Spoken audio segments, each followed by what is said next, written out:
Hola, ¿cómo les va? Estoy así hoy con la cara lavada, sin maquillaje, pero bueno, no siempre estamos como para ponernos tanta cosa encima y maquillaje y plastina la cara. Hay un programa que me gusta mucho que se llama Bibliómanos, que dan por la televisión pública argentina. Les voy a dejar abajo el link para que lo busquen. Ojalá puedan entrar desde otros países, no esté bloqueada la IP, espero que no.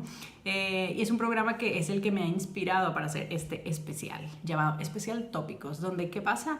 Bueno, básicamente es pensar un tópico y en base a él proponer diferentes libros que obviamente exploren el mismo, ¿no? Y hoy, ¿qué traigo? Bueno, como bien dice el título, la muerte.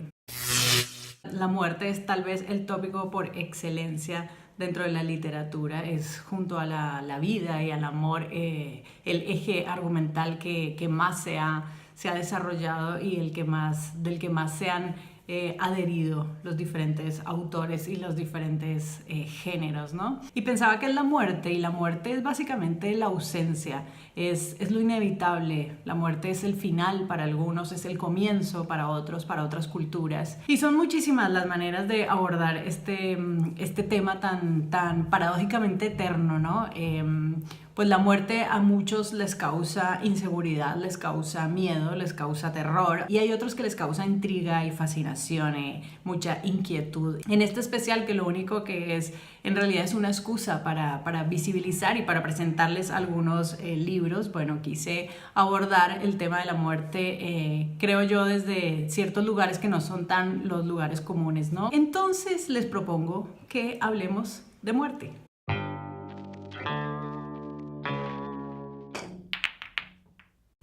Podría ser, y muchos creen que es una biografía, y en realidad no, es un libro que en lugar de contar la vida de un personaje, lo que hace es contar la muerte o lo que pasó tras la muerte de ese personaje. Y el libro es Santa Evita. Santa Evita fue escrito por el periodista y escritor Tomás Eloy Martínez, publicado en 1995.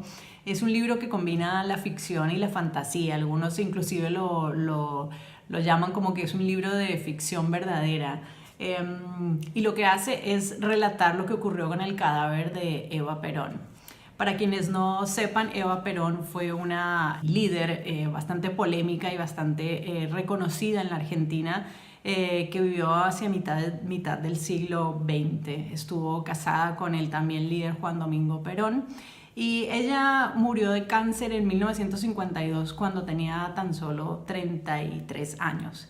Y este hecho la convirtió inmediatamente en un personaje de adoración y de culto. Al morirse, su cuerpo fue trasladado a la CGT, que es la Central Sindical de Trabajadores, y se le encomendó al español Pedro Ara que embalsamara su cuerpo. Y 3 años después de su muerte, en 1955, cuando el gobierno de Perón fue derrocado por un golpe, se secuestraron el cadáver, se lo robaron directamente, y estuvo durante 16 años perdido. Lo que ocurrió con ese cuerpo embalsamado nómade por el mundo es lo que relata este híbrido periodístico, que bien hay que tener en cuenta que es una novela ficcionada, y es en realidad la historia de una obsesión. En principio podríamos creer que son las obsesiones perversas y necrofílicas de quien se apoderó del cadáver, Carlos Mori se llamaba. Puede ser también la obsesión del embalsamador, de Pedro Ara, el español que se tomó muy en serio su tarea y como que no soltaba el cuerpo. Pero en realidad es la obsesión de una nación, negándose a aceptar la partida de sus líderes, en quienes depositan su esperanza, su confianza y demás. Los atan y se atan a ellos y confunden los límites entre la vida y la muerte, entre la realidad y la ficción, entre lo humano y lo divino. El autor dice muy acertadamente que en este libro el cuerpo de Eva se apoderó del relato, y eso fue lo que a él lo llevó a producir y a generar este libro fantástico, que yo recomiendo mucho para conocer un poco de la intimidad de la Argentina y sobre todo del peronismo y bueno, de todo lo que él lleva. Santa Evita, Tomás Eloy Martínez. Después traigo la muerte expansiva, la muerte injustificada, esa que supera la ficción, una muerte invisible. Voces de Chernobyl. El 26 de abril de 1986 a la 1:23 de la madrugada. Se produjeron unas explosiones en el reactor número 4 de la central atómica de Chernóbil. Se iluminó el cielo de la noche y una nube radioactiva de 6 kilómetros de diámetro le dibujó la cara a la muerte. Chernóbil está ubicada muy cerca de Bielorrusia y el mismo día de la explosión se registraron niveles altos de radiación en Polonia, en Alemania, en Rumania y en Austria. Se fue expandiendo por toda Europa hasta que una semana después se registraron niveles altos de radiación tanto en Estados Unidos como en Canadá. Antes de Chernóbil, por cada 100.000 habitantes se registraban 82 casos oncológicos. Después de Chernóbil, por cada 100.000 habitantes se registraron 6.000 casos. Esta ha sido una de las catástrofes más terribles del siglo XX. Escrito por la bielorrusa Svetlana Alexievich y publicado en 2005. Es un documento valioso, tan necesario como desgarrador. Son los testimonios o los monólogos, como ella los llama, de diferentes testigos de esta catástrofe.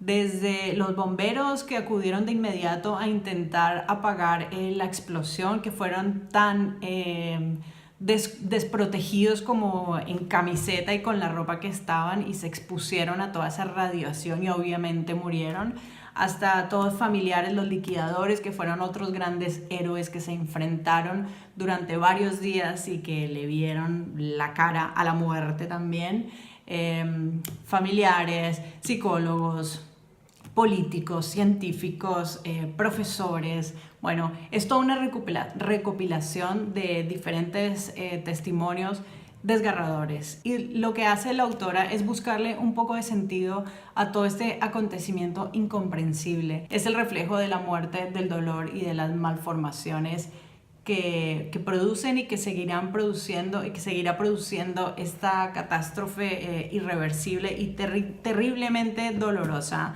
que le ha ocurrido a nuestro planeta. Quiero leer un fragmentito que dice la autora. Chernóbil es una catástrofe del tiempo. La noche del 26 de abril, durante aquella única noche, nos trasladamos a otro lugar de la historia. Realizamos un salto hacia otra realidad, una que ha resultado hallarse por encima no solo del saber, sino de nuestra imaginación.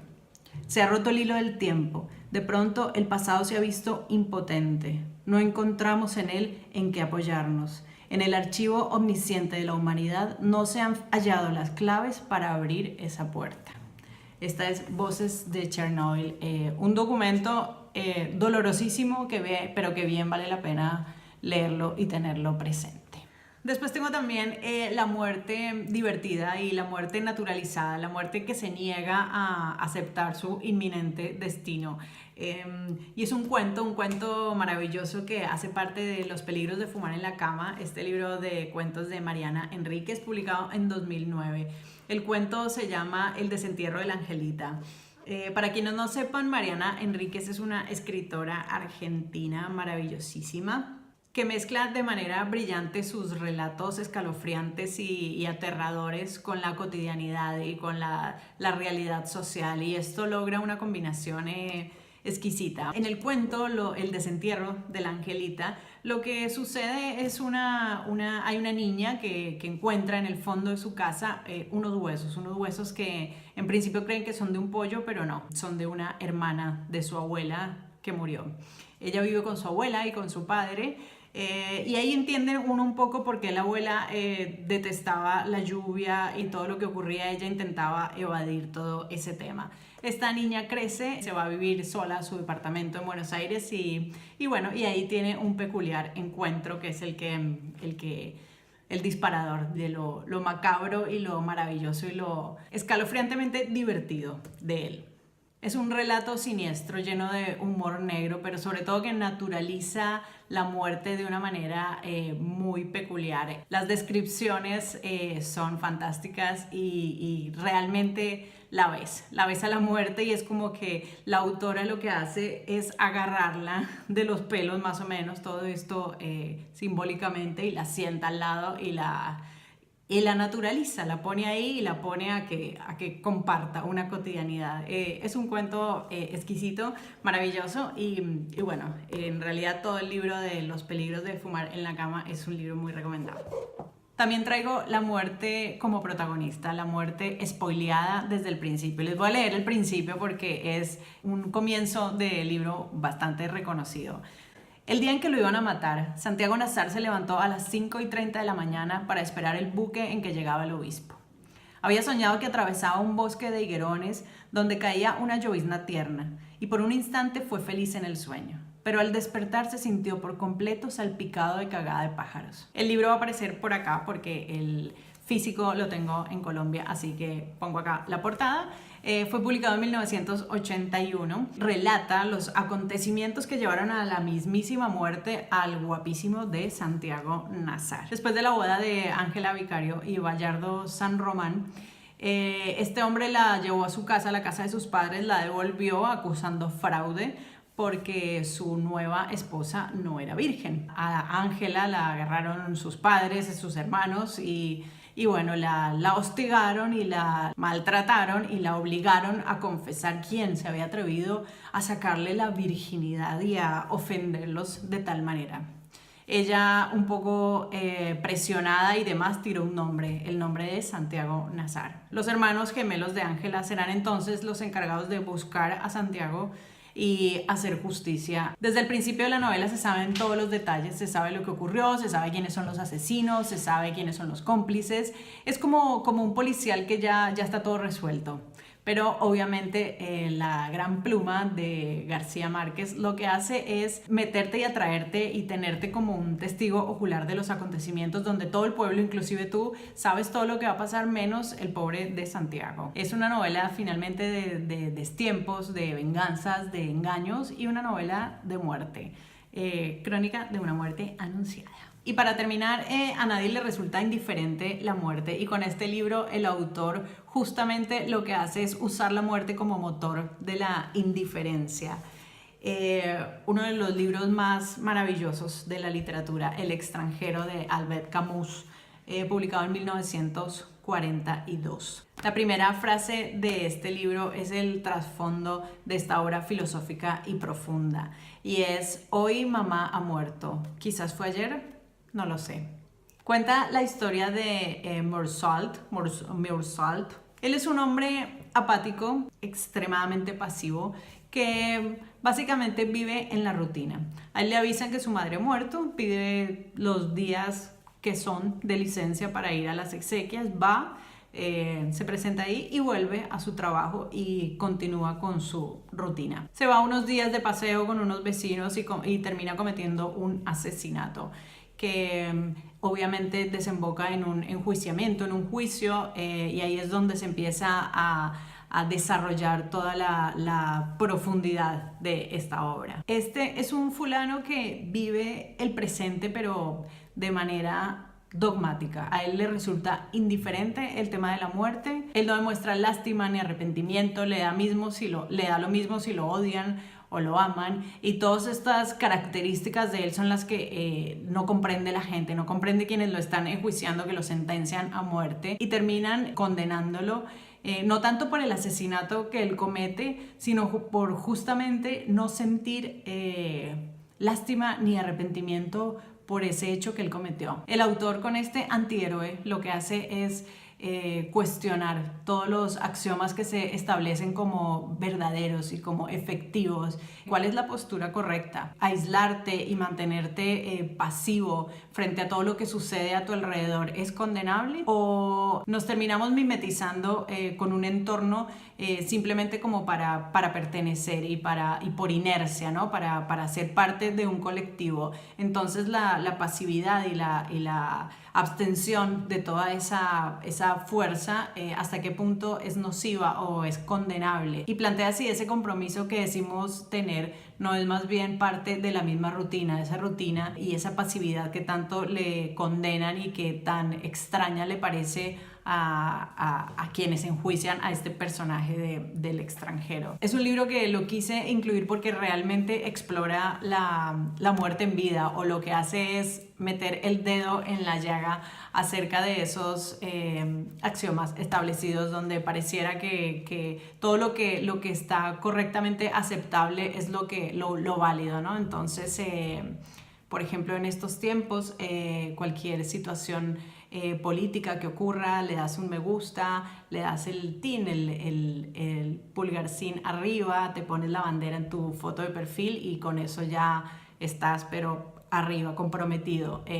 Bueno, cuestiona todo eso, obviamente. En 1942 fue publicado este libro. Y eso fue todo. Este ha sido el especial Tópicos. Hoy el invitado ha sido la muerte. Espero que les haya gustado. Cuéntenme abajo si coinciden con mis libros, qué otros libros les parecería que tienen como tópico la muerte, cuáles incluirían. Denle tin, el pulgarcito arriba, suscríbanse a mi canal, es gratis y nos vemos en un próximo video. Chao.